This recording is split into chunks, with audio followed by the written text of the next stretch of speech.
Alright, I've just finished the video talking about the upcoming Season 4 stuff, but now I want to talk about the specific Mythic Plus stuff, because that's pretty relevant to me and other people, and I wanted to make a whole video going over it. I haven't looked at these yet, so we're going to go over them together, and I think that will be big fun. What this is telling you here is that I'll go over it again. I went over it in a different video, but the big changes here is that Mythic 0 is now technically Mythic 10 in difficulty.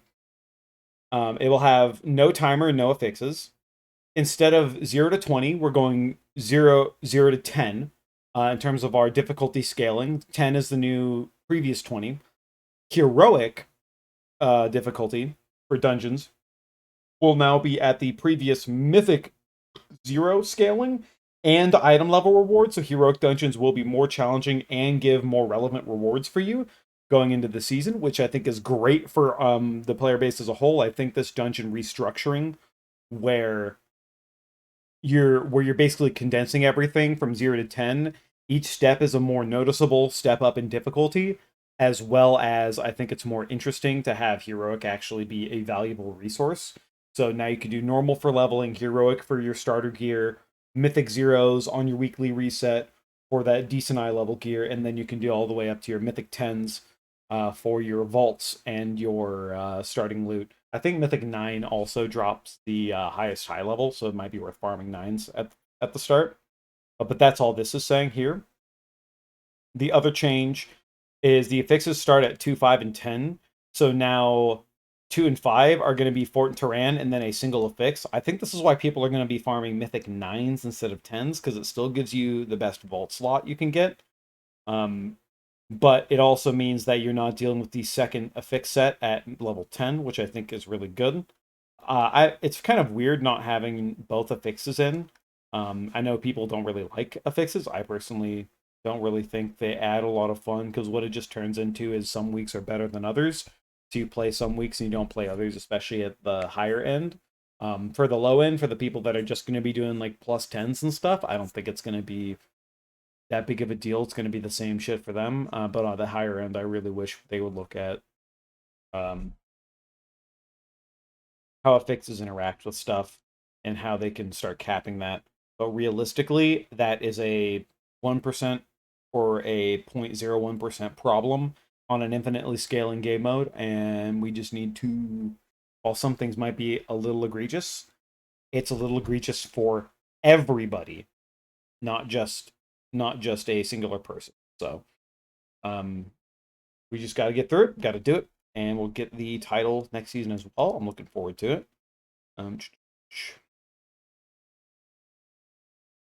Crest and Flightstone rewards are changing the match to the same difficulty with some minor adjustments. Flightstones, bonus Flightstones. Whelplings are no longer available from Mythic Plus dungeons, as their difficulties no longer exist. Players can continue to collect Whelplings from outdoor sources. 10 Drakes for Mythic 0. There's no timer to beat. I really wish they would increase the amount of Flightstones, and what I really want them to do is they should increase the amount of crests and Flightstones that you get week after week. Once, let's say every 2 weeks, you get, let's say every week you get an additional Flightstone or additional crest and some more Flightstones. And then that way, by the end of the season, you're able to really gear up balls quickly. Nobody cares. It's later in the season anyway. Maybe one a week is too much. Maybe it's one every 2 weeks, but I think that would be a really good change. But now let's get into the notable changes of the dungeons. Halls of Infusion was reviled for many reasons. A number of which being that there was the starting checkpoint, and then you had to clear to the right to be able to get to the next checkpoint after the frog boss and be able to, well, there was no checkpoint. You would have to clear out the right side so you could drop down past the frog boss. In terms of dungeon design, it was cool, but in terms of reality for Mythic Plus, it simply just killed your run. A single wipe in Halls of Infusion could kill multiple minutes. So that was a big problem. So let's see what the general changes are. Dungeon checkpoint added after defeating the Gulping Goliath. So that just means right after the second boss, which is not really that difficult to get to. After the second boss, checkpoint. Thank fucking God. literally walking around and dropping down to where this checkpoint technically was when you did that drop down in the dungeon. Here, I'll even show you on the map. In more dungeons. No, season 4. More dungeons, season 1. So when you went in here to Halls, wait, Halls Infusion's not in season 1.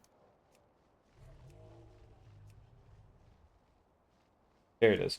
So what you would actually have to do is you have to walk. You would spawn here and you would walk all the way here, and then you would drop, and then you would drop into the Goliath chamber here. Or if you killed this boss, it would unlock the other side, where it would unlock over here, and then you could drop down here instead. But instead, now there's just a checkpoint after you kill this boss, because this hallway sucks, this boss sucks, and then this boss sucks. So they're adding this to make it way nicer for us, and that's a big change. Normalize the spawn rate of crashing tsunami during the gauntlet, which just means those big circle waves that come at you, they're just normalizing that. Containment apparatus, containment beam damage reduced by 42%. That is good. You cannot reflect it. All you can do is stop it. They do a ton of damage. Multiple can target you. So this was just a big problem. Primalist Gale Singer. They're actually removing mechanics, which I think is interesting. So Wind Buffet and Thunderstorm have been removed. So Wind Buffet was a targeted hit that knocked you back, like a targeted cast, and Thunderstorm was a ground AoE. Instead, now it just does looks like it just does a single ground AoE. The Earthshaker's Rumbling Earth, which is just another ground AoE that you need to stand out of, would normally clip in that hallway that I was showing you. It's these guys here.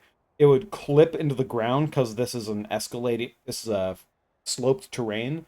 And sometimes you couldn't see it, and that sucked, so they're fixing that. But now this mob doesn't do... Wait, was it that one? No, it's the Gust. It was the Gust. The Gale Singer. The Gale Singer would put a damaging zone on the floor and also just single target somebody, but now they're just doing a ground AoE, which makes this a little nicer. The first boss, Titanic Fist, now has a visual cast. Power Overload now has a rim visual around the affected player, so you can see how big you're dropping. Power Field now gradually grows to its full size instead of it.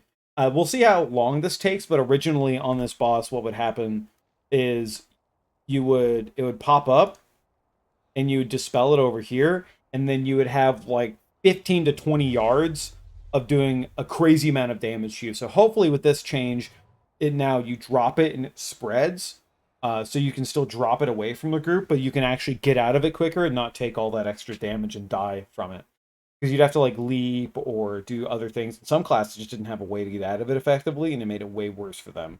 So that's a very good change.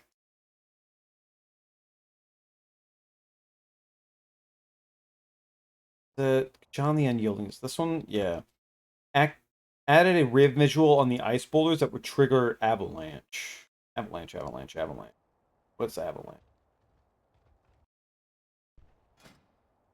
So I know if you break the ice boulder.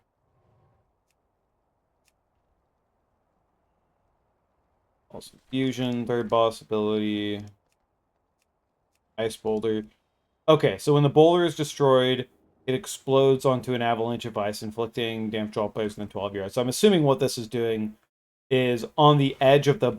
Because it was sometimes really hard to see. There's these little blocks that you had to stand behind that had like a crack in them.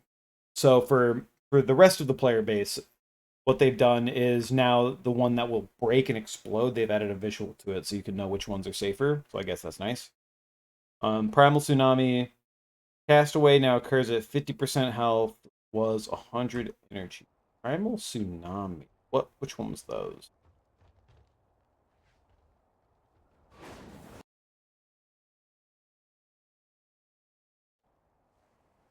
Oh! It's the one where it knocked you back. Oh, yeah, fuck yeah! Yeah, so now this boss only has one intermission. This boss would intermission over and over again. It would pull you up. It would knock you away. You have to deal with the ads, and it would do it again. It would take so much time. Oh my god, that's so much better. And now it just does that shit once. Thank God. Because it would knock you all the way back down these hallways. You'd have to run all the way back. And oh, what a fucking time waster. Oh my God. That is so, so much better, man. Oh, wow fucking Wii. Thank God. That is going to be sick, dude. Okay. Now we'll go to... And that's for that. Okay, that's way, way better. Just that change and the change. So that change, the power field change, and the dungeon checkpoint made this shit way better. Okay. Also, Infusion is no longer a massive, massive terror. Now we go to Azure Vaults. Azure Vaults had a problem that was solved by the player base, which was there are some things you wanted to do, some things you didn't want to do. The dungeon was very linear, but according to other people current on the PTR, I haven't personally checked myself. I will now that we have the PTR to play with. In Azure Vaults, if you jump off of the ledges where you could jump down and skip a lot of stuff and make your own routes, essentially, they added kill zones to those. So if you jumped off, you would just simply die now, which really sucks. It removes a lot of the. I don't like that. It feels like it removes a lot of the variety of that dungeon, but they added a minute to the timer and they changed a bunch of stuff. So Crystal Fury, which is the big boys, now have a precast visual, and the impact area has been reduced. This is the frontal that these mobs do. So they do a big frontal aimed at the tank, and then they do leave a really heavy dot. So now I guess the visual and the area is a little better, so it's not as bad. Vapors will now be cast less frequently. I think that is the little ads here. We can go to.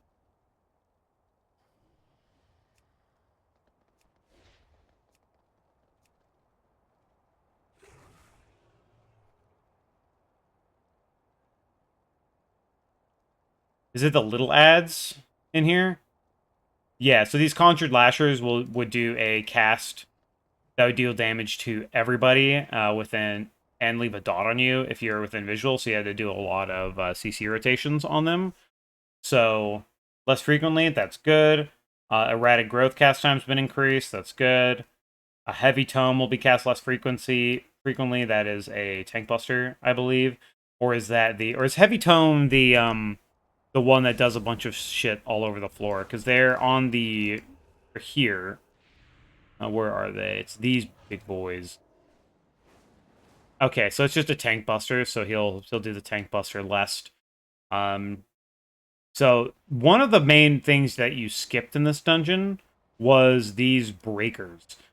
In these hallways, these draconic breakers would be down in here, and they would do a shoulder slam. They would do a big AoE roar.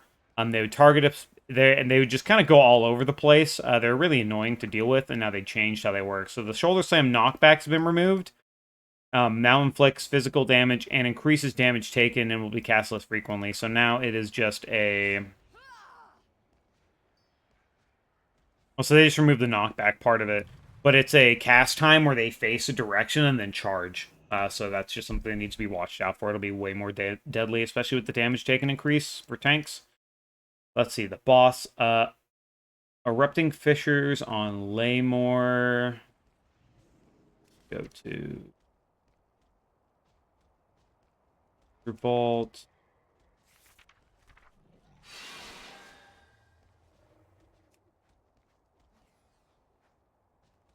Erupting Fissures was the frontal cone that the boss would do that would break a bunch of trees. So now instead of now follows. So I guess what people would do is they would drop it. They would just let it slam. They would aim it and then they would move out of it. But now I guess you have to stand in the slam, so it's just more tank damage. I don't remember how much damage it does, but I think it does quite a bit. So now it's guaranteed to hit. But you use it to aim and to break trees on that fight. Azure Blade, reduce the frequency of periodic damage from overwhelming energy to every 2.5 seconds, so every 2. So it's basically nerfing the amount of frequent damage that's going out during while you're killing the orbs for the illusion phase, where she's just standing in the middle and channeling. So that's nice. Umbrusca. Oppressive Miasma moved in Mythic difficulty. That was the... Oppressive Miasma was the, remember. I think it was just... Was it the mechanic that just slowed you all the time? Every time you moved? I think that's what it was. They just removed it. Crystallize will now prioritize Arcane... Oh, so now every time the boss, I think, loses 25% health, he does a crystallized roar and shatters. Yeah, 75, 20, and 25 remaining health. He shatters, causing detonated crystals to fall from its body.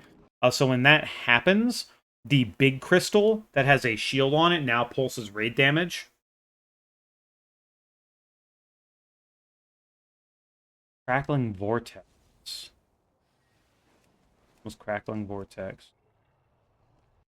Crackling Vortex now has a larger movement radius. Oh, okay, so I think those are the things that, yeah, they drop on the floor and then they're just a death zone. If you stand in them, you die. So now they can move farther, so you couldn't just plant the boss, put a bunch on one side of the room, and then go to the other side of the room. I guess that's fine. That's making the boss a little harder. All right, now we go to Brackenhide Hollow.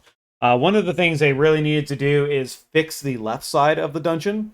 The left side was so painful, nobody ran it. It was actually just a massive, massive problem. So everybody would always go after this boss, the right side here. And we have gut stabbers, vultures, hunters.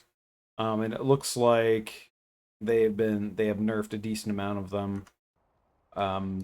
Maybe left side might be more viable. We'll see. But let's go to the stalkers, which is this boy here. It's Bone Bolt and Bone Bolt Volley. Straight up at high fortifieds would just murder you. So that is thankfully a bit less the case. They're being changed to Rotbow Ranger. Shoot now has a recast of 6 seconds. And then the meat debuff that they put on you, which makes all the dogs attack you, is going to be called Diseased Meat and can be poison dispelled. So you won't be single targeted out by the dogs, which is now a way to counteract that mechanic, thankfully. Let's see. Brackenhide Shaper. Summon Lashers has been removed. Touch of Decay has been removed. Which one are these Shapers? Is that the big boys? No, it's these guys. They're with the pack. They summon Lashers and which was it? Touch of Decay. I guess that's just tank damage. So they're making them do less damage. Stink Breath, reduce the radius. Now locks facing the player. Now is your visual while casting. All right, just making it more visual clarity. Withering Poison from the Gut Stabbers. So this is what I'm talking about with the left side, because nobody went left side. So these Gut Stabbers. Reduce haste and movement speed by 40% for 50 seconds. For 15 seconds, it was a poison and it did a dot tick. That has been removed, thank God. The War Scourge Bloody Bite, which is these spinny boys up here. They would do a bite on the closest physical target, and it would just do a crazy amount of damage to you, and you would have to be healed to full to remove it. So it's just a grievous wound. They're removing that. They're removing the same thing from the Claw Fighter. And the Speaker, they removed the Rot Hexing Totem. The Rot Singer. Wait, Decay Speaker, Rot Chanting Totem. So is this Decay Totem the one that is gone? Or Decay Speaker? You look up here. I'm assuming it's this totem that they got rid of. Decay Speaker, Rot Chanting. Or is it... We know it's in the first area, actually. I remember now. Because there's the Mystics, and then there... I thought they were in here.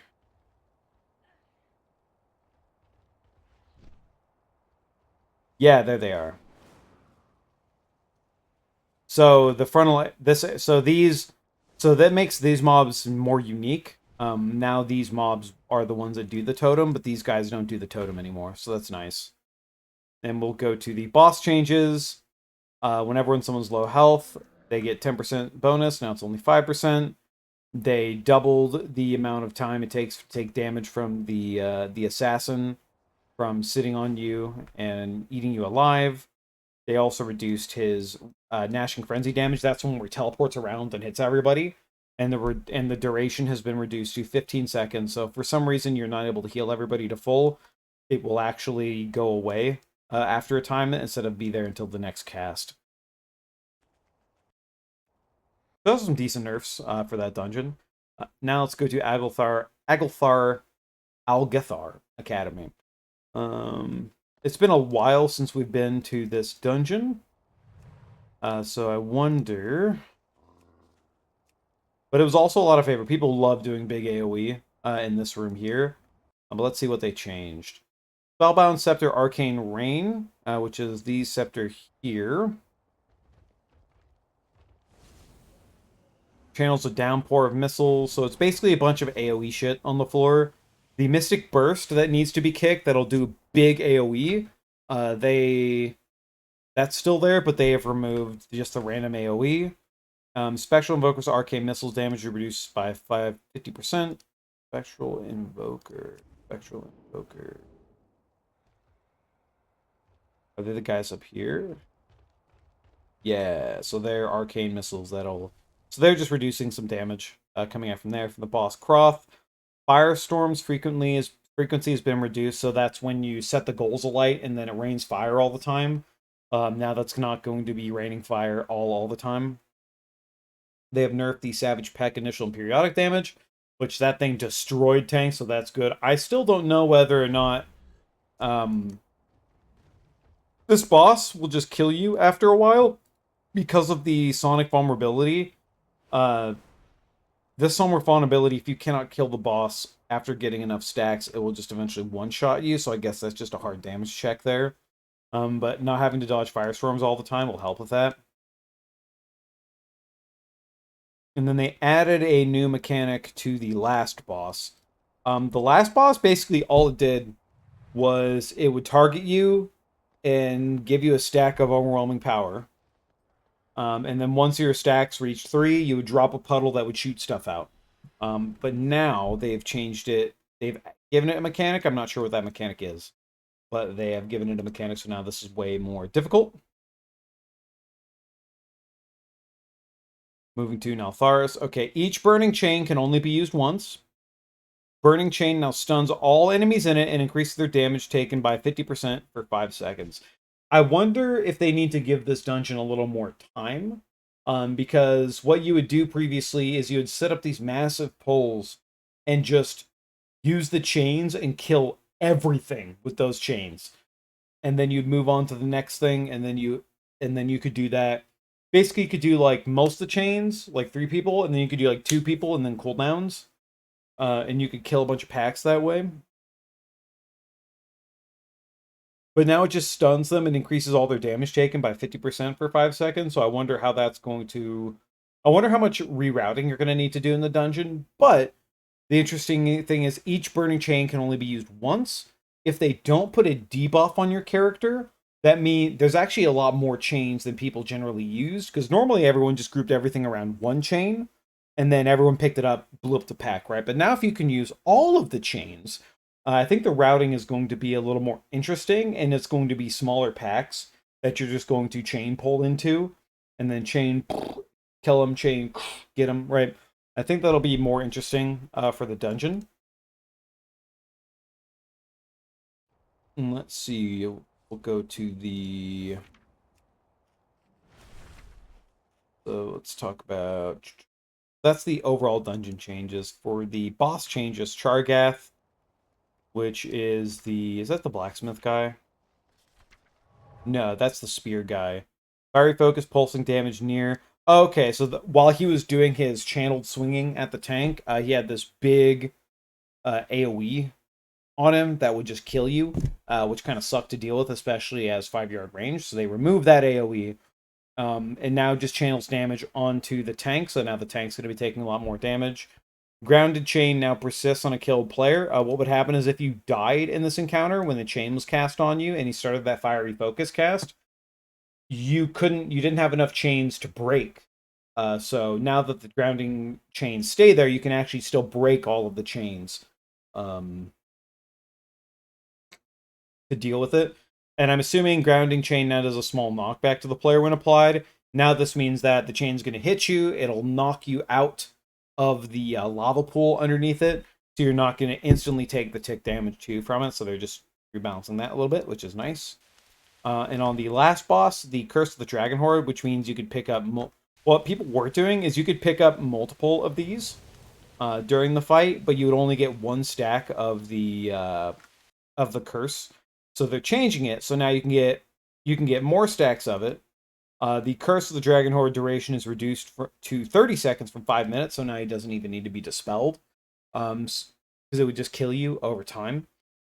So what this means is what I'm thinking, what they're saying is, hey, look, you can pick up your stuff, you can get ready for it, and this boss does not require a curse dispel to do now.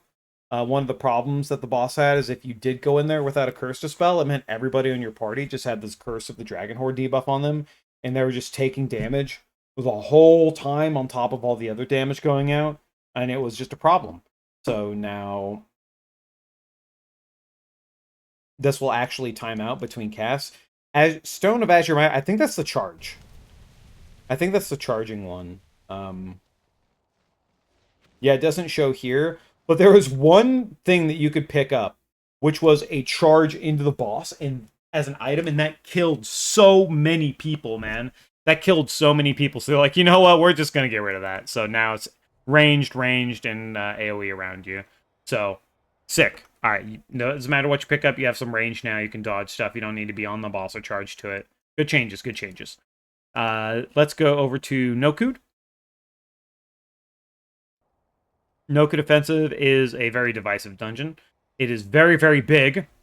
It is literally the entire zone's worth of a map. I think it's slightly condensed in the dungeon form, but there's a lot going on here. And there's a lot of mobs, there's a lot of things that can kill you.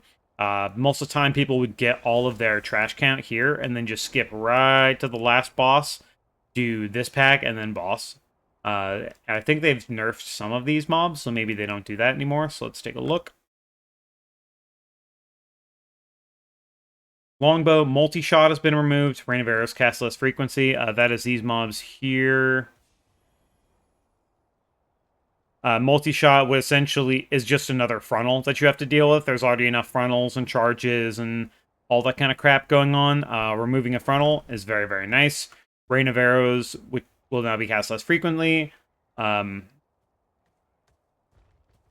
it just does damage to people near the mob, so these are good changes, just less AoE damage. Beastmaster's Hunt Prey damage bonus been reduced by 25%. There's no Beastmasters here, right? I think all the Beastmasters... Wait, is there a Beastmaster? Yeah, there is, so there is a Beastmaster. Oh, so this is, these Beastmasters had a bird, and those birds would notoriously... They basically sick a kill command onto somebody, and those birds would just destroy like healers. They would just kill them so quickly. So they have reduced the amount of damage those things do, which is really nice. But these are the big ones here. Stormspeaker and Thunderfist. Over in this area, one of the biggest problems with this dungeon is you would have these packs of mobs. You would have the Stormcallers that you needed to kill that would do the Stormbolt and the Totemic Overload. But you'd have these mobs that were also doing Tempest and Stormbolt and summoning Squalls. The problem is that they required so many kicks to deal with. That if any of your kicks went wrong on a high level of Fortified, eventually someone would just die. So they have removed the Stormbolt from these mobs, so you don't have to constantly kick them. So now you're kicking mainly the Stormbolt here. And then the Thunderfists, which are... Where are they?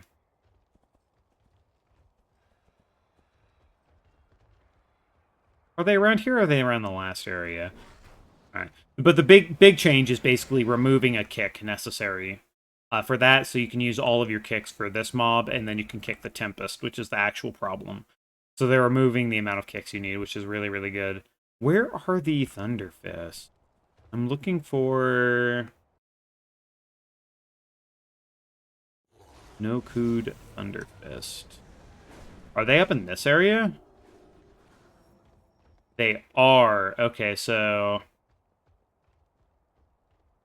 wow, that's what got removed. Storm Shock, a instant, a cast that stacked damage and the effects. So I wonder if one of the reasons why nobody ever did any of this trash was because these Thunderfists were such a problem, especially if you pulled two of them. So maybe instead of flying like right up here and skipping all of the trash down to here, this trash will actually be somewhat worth doing, and maybe people will route through it instead of dealing with those mobs. But we'll see. We'll see. I don't know. We'll have to wait for those guys to do it. I think I don't know if they went through, but I think some of these mobs also received changes. Like some of the corruptors and the casters received cast time and damage buffs to some of their casts. I don't know if those went through because they're not here. But I feel like I saw that somewhere. I'm just not entirely sure. And for the boss, let's see, frequency of storm winds during intermission is reduced to every 10 seconds. What's every 6? Well, storm winds just the stuff falling on the ground all the time?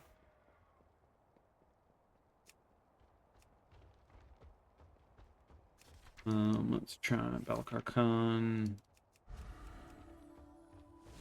Intermission, storm winds. Violent winds radiating from Algeth'ar Academy push all players away, inflicting...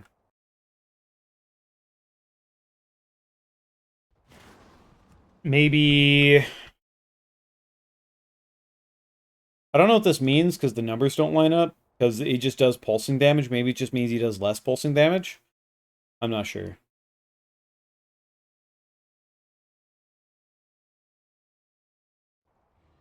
But okay. Next and last, or I guess we have one more too. Moving over to Ruby Life Pulls, Primal Terra Sentry Stone Missiles have been removed. So one of the issues with this is from the start of Ruby Life Pulls, and it was very annoying. Your runs would die at the start of Ruby Life Pulls all the time, and as one of the issues was these Terra Sentries, where these guys here, they would do a cast called Stone Missile, which would pick a spot on the floor and then just do a bunch of damage and knockback. It would force you to move around. It would be kind of problematic because there's a decent amount of them. It's only in this small area, but just removing those stone missiles actually removes a lot, or a decent amount of danger here. There's still a lot you have to deal with, like the Chill Weavers and their shields, and then the Earth Shapers doing tectonic slams, which needed to be stunned or LOS'd, and then they could transform themselves. Like, so there's still stuff going on here. This is just less for us to worry about, which is a nice change. But on the boss, the only change they made was to the last boss here. And the change they made was that the last boss has the infernal cores that it puts on you,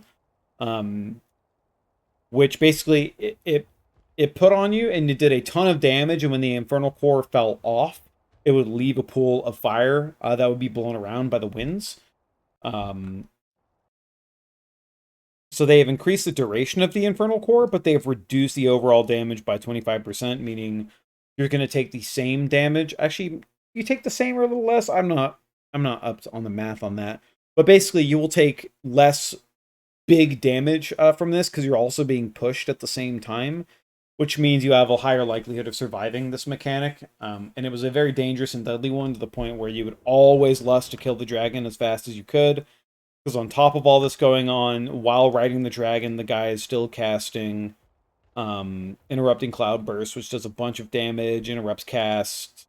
So this is a good change. We'll see what the impact of it is, but I think it'll be more healable damage, because one of the problems of the season, and the seasons have been, is you take damage all the time, right? You're just always taking damage, but you're taking so much damage that if you didn't use defensive, or you would just die. Like your health bar would just go, but dead, right?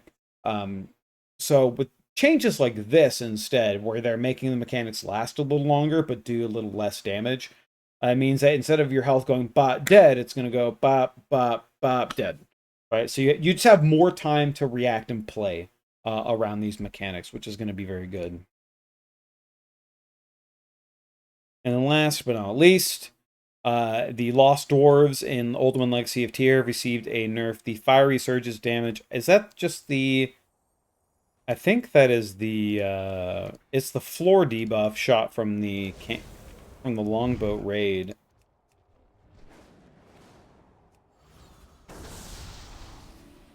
Searing cannon, Fiery Surges. Bullcracker. I think, is that just the damage on the floor? I think that might just be the damage on the floor from the Searing Cannon fire. It just leaves a puddle on the floor.